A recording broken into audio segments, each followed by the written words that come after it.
ఇవాళ కుమ్మాటి రఘుపతి దురదృష్టవశాత్తు ఉరి వేసుకొని చనిపోవడం అనేది చాలా బాధాకరం. వాళ్ళ కుటుంబమే కాకుండా గ్రామస్తులందరూ కూడా చాలా బాధతో వారు చెప్పిన విషయాలను బట్టి చూస్తే ఆయనకు చెందిన భూమిని ఆయన పేరు మీద రిజిస్టర్ కాకపోవడం, పట్టా ఎక్కపోవడం వల్ల బాధతో అక్కడ ఉండే రెవెన్యూ అధికారులకు పైసలు ఇచ్చి కూడా దరిదాపుగా సంవత్సరం నుంచి తిరిగి చివరికి పట్టా కాదు అని ఇవాళ ఈ ప్రభుత్వం మారిన తర్వాత కూడా ఇంకా ఎక్కువ పైసలు డిమాండ్ చేయడం, పైసలు మళ్ళా ఇచ్చినే కాకుండా మళ్ళా ఇస్తానని చెప్పేసి చేస్తా అని చెప్పేసి అనడం ఒక విచ్చలవిడితనం వచ్చింది అధికారుల్లో. ప్రజలని రైతుల్ని ఆదుకోవాల్సిన ఒక ధరని తీసుకొని వస్తే దరిదాపుగా 95% మంది గ్రామస్తులకు కానీ రైతులకు కానీ ఉపయోగకరంగా ఉన్నది.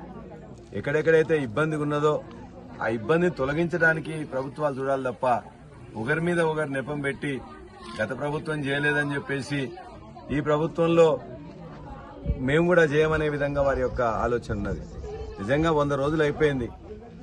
ఈ యొక్క పేద రైతుకి న్యాయం చేయదలుచుకుంటే వాళ్లే ఖచ్చితంగా వాళ్ళకి ఎక్కడెక్కడ ఏం జరిగింది ఒక రెవెన్యూ సదస్సు పెడతామని చెప్పేసి అన్నారు. రోజుకు ఒక స్టేట్మెంట్ ఇస్తున్నారు. ఇంతకుముందు ఏదో తప్పులు జరిగినాయి వాటన్నిటిని సరి చేస్తామన్నారు. 100 రోజులు వచ్చింది. అందరికి కూడా ఇవాళ కలెక్టర్కే కాకుండా ఆర్టీఓకి కాకుండా ఎంఆర్ఓకి కూడా ఇవాళ విధులు మొత్తం కూడా పంచినమని చెప్పిండ్రు. మరి మీరు విధులు పంచినట్లయితే ఎందుకు ఈ యొక్క పేద రైతు తనకు చెందిన భూమిని తనకు ఎక్కలేదు? మరలా ఆయన డబ్బులు ఇచ్చింది కాకుండా 6 లక్షలు రెవెన్యూ అధికారులు వసూలు చేయడమే కాకుండా మళ్ళా ఇవాళ డబ్బులు ఇవ్వమని చెప్పేసి అంటే డబ్బులు ఇవ్వలేక ఇవాళ మొత్తం కూడా ఆయనే చనిపోవడం జరిగింది. మేము ప్రభుత్వాన్ని డిమాండ్ చేస్తున్నాం, ఖచ్చితంగా రెవెన్యూ అధికారులు ఎవరైతే పైసలు తీసుకున్నారో ఆ పైసలు ఇమ్మీడియట్ గా కుటుంబానికి ఇవ్వాలి. అదేవిధంగా ఆయన పేరు మీద రాయాల్సిన భూమిని ఖచ్చితంగా పట్టా ఎక్కించాలి. వెంటనే ఎవరైతే దీనికి బాధ్యులైన ఉన్నారో ఆ రెవెన్యూ అధికారులను సస్పెండ్ చేయాలి. ఆ కుటుంబాన్ని ఆర్థికంగా కూడా ఆదుకోవాలి. ఇవన్నీ చేయకుండా ఊరికేనే గత ప్రభుత్వం ఆ ఎంఆర్ఓ గారితో కూడా మాట్లాడినాం.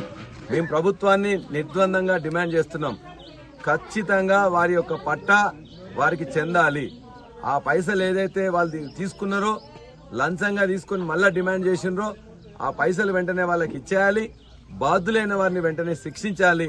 అది చేయకపోయినట్లయితే ఖచ్చితంగా గ్రామ ప్రజలందరం కలిసి మండల ప్రజలందరితో కలిసి ఖచ్చితంగా ఎంఆర్ఓ ఆఫీసును ముట్టడిస్తాం. ఈ యొక్క పట్టా వచ్చేదాకా కూడా ఊరుకోమని చెప్పేసి మేము ప్రభుత్వాన్ని హెచ్చరిస్తా ఉన్నాం.